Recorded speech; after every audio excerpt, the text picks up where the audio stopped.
Ngayon nga ho ay araw ng Linggo, June 16, 2024 at ako'y bumabati muna ng Happy Father's Day sa lahat ng mga tatay at magandang umaga lahat sa inyo. At maaga nga talaga ako nagigising dahil nga siguro nagkakaedad na tayo.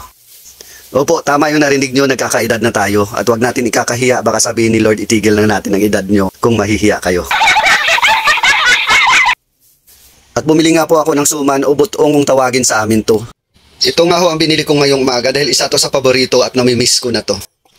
At sa puntong ito, hinanda ko na rin yung pagkain ni Pixie.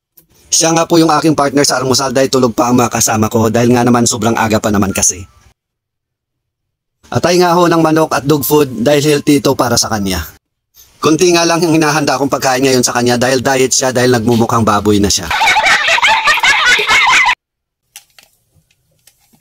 At 3-in-1 coffee mix lang tayo, enough to start my day right.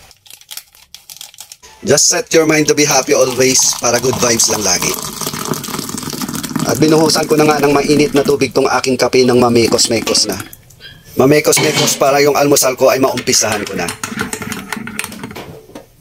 At dito na nga tayo sa binili kong suman o butong kung tawagin nga sa amin. At siyempre tanggalin natin ang balot na dahon ng saging at hindi ito sinasama sa pagkain.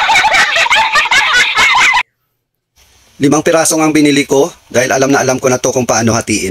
Tig-iisa silang 3 at 2 para sa akin. At nilagyan ko na nga rin ito ng honey para lalong tumamis ang umaga natin.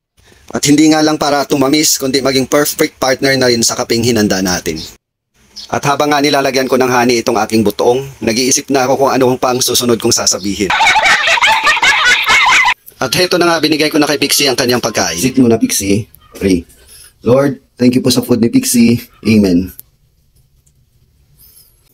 At bago ko tapusin ang videong to, binabati ko muna uli kayo ng Happy Father's Day sa lahat ng mga tatay, sa lahat ng mga tatay na pamilya ko at sa lahat ng mga tatay na kaibigan ko at sa lahat-lahat ng mga tatay sa mundong ito, Happy Father's Day.